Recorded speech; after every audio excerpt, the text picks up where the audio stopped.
রাজ্য সরকারের দপ্তরে শূন্যপদ পূরণ করতে হবে। ভর্তুকিতে যোগ্যতা নিত্য প্রয়োজনীয় জিনিসের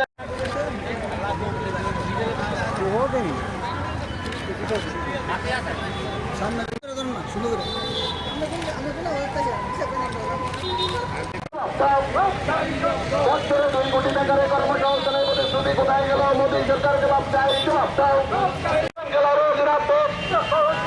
সিপিআইএম দিচ্ছে না, সিপিআইএম দিচ্ছে না, নিত্য প্রয়োজনীয় সিপিআইএম দিচ্ছে না, সিপিআইএম দিচ্ছে না, নিত্য প্রয়োজনীয় জিনিসের দ্রব্যমূল্য বৃদ্ধি কার সাথে? মোদী সরকার বৃদ্ধি করতে হবে।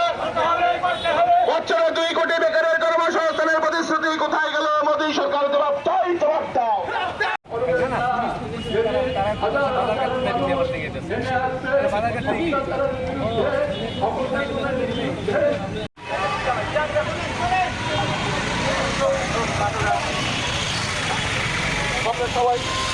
কমরে সবাই মিলে সংস্থানের পরিস্থিতি কোথায় গেল? মোদী সরকার জবাব চাই, জবাব দাও।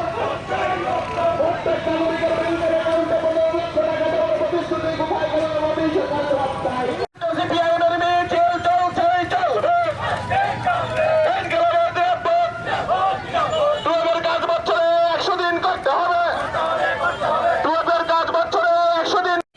আমরা সকল অংশের গণতন্ত্র প্রিয় মানুষের কাছে, সকল অংশের যুবকদের কাছে, সকল অংশের মহিলা থেকে আপামর জনগণের কাছে আমরা আহ্বান যাচ্ছি, আসুন বন্ধু, আন্দোলনে পা মিলান, কাঁধে কাঁধ মিলিয়ে যোদ্ধার আন্দোলন করে তুলুন। আন্দোলনের কাছে জনগণের যে আন্দোলন, সেই আন্দোলনের কাছে মাথা নত করতে বিজেপি বাধ্য হবে। এটাই হলো মূল কথা। আজকে শুরু হলেও আমরা গোটা সেপ্টেম্বর মাস, অক্টোবর মাস, নভেম্বর মাস ব্যাপী এই কর্মসূচি আমরা জারি রাখবো। জনগণের আশু সমস্যাগুলোকে, জ্বলন্ত সমস্যাগুলোকে নিয়ে আমাদের যুবকরা আন্দোলন করবে, আমরা মহিলারা করেছি, আমাদের শ্রমজীবী মানুষ করেছে, কৃষকরা করেছে। একে একে সবাই আমরা আন্দোলনের ময়দানে নেমে তাদেরকে হুঁশিয়ারি দেব।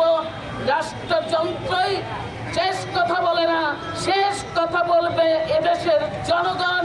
আগামী 24-এর নির্বাচনের জন্য প্রস্তুত থাকো বিজেপি। এই হুঁশিয়ারি দিয়ে আমরা পথ চলবো, আমরা আন্দোলন করব। এই আন্দোলনে সকল অংশের মানুষ আপনারা সামিল হবেন, এই আশা বিশ্বাস রেখে সবাইকে আবারও। আগের বক্তা বলেছেন বছরে 2 কোটি বেকারের কর্মসংস্থান করবেন। এই পর্যন্ত 9 বছর তো চলে গেছে প্রায়। কতজনের কর্মসংস্থান হয়েছে? আমি সরকারি চাকরির কথা বলছি না, সব মিলিয়ে মাত্র 14 লক্ষের মতো সরকারি চাকরির সংস্থান হয়েছে। আর খালি পদ পড়ে রয়েছে প্রতিটি দপ্তরে দপ্তরে, একমাত্র রেল দপ্তরে এ পর্যন্ত প্রায় 7.5 লক্ষ বেকারের চাকরি হতে পারে, কিন্তু নরেন্দ্র মোদী সরকার সেটা দিচ্ছেন না। কেন দিচ্ছেন না? কারণ তিনি কাজ করছেন। ভারতবর্ষের সবচেয়ে বড় ধনী যে ব্যক্তি, সেই আদানির স্বার্থে, যার অঙ্গুলি নির্দেশে নরেন্দ্র মোদীজি চলছেন, কাজে সব দিয়ে দিচ্ছেন আদানি আম্বানিদের। এখানে বেকারের চাকরি, সরকারি চাকরি হবে কোথা থেকে? আজকে এই কবছরে আমাদের রাজ্যের দিকেও তাকিয়ে দেখুন, যুবকরা, ছাত্ররা লেখাপড়া শিখছে, জ্ঞান অর্জন করছে, কিন্তু ভবিষ্যৎ ঘোর অন্ধকারে ঢাকা। কোথাও কোনো চাকরি বাকরির ছিটে ফোটাও কোথাও নেই।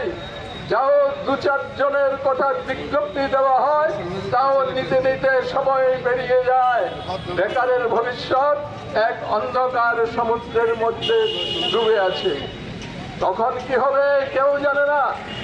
কাজে এইভাবেই তারা প্রতিদিন আমাদের মুখ্যমন্ত্রী বলে চলেছেন যে আমাদের রাজ্যে নাকি স্বপ্নের ত্রিপুরা, উন্নয়নের ত্রিপুরা, নেশামুক্ত ত্রিপুরা। অথচ এই বেকার যুবকের দল কাজের অভাবে, চাকরি বাকরির অভাবে, রোজগারের অভাবে দিন দিন নেশার সমুদ্রে ডুবে যাচ্ছে, নেশা বাণিজ্যে ডুবে যাচ্ছে এবং নানা ধরনের অনৈতিক কাজকর্মে প্রতিদিন তাদের সংখ্যা বৃদ্ধি পাচ্ছে।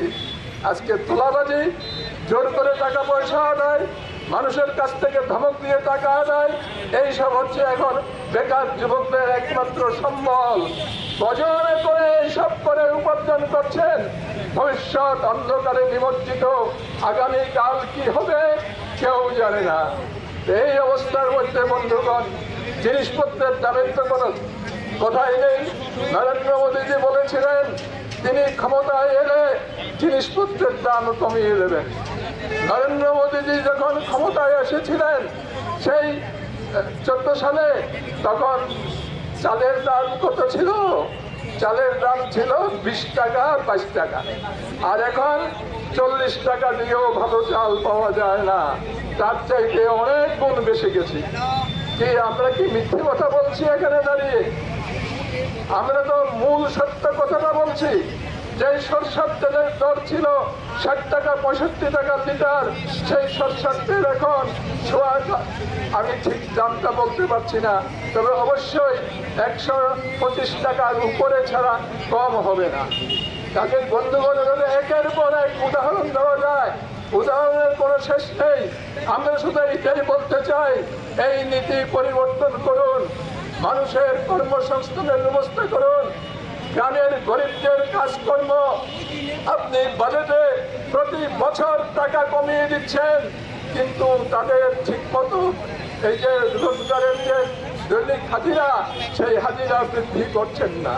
এই বছরও তিনি 20,000 কোটি টাকা তার বাজেটে গ্রামীণ কর্মসংস্থানের ক্ষেত্রে কমিয়ে দিয়েছেন। কাজেই কাজ কোথায়? কাজ কোথাও নেই।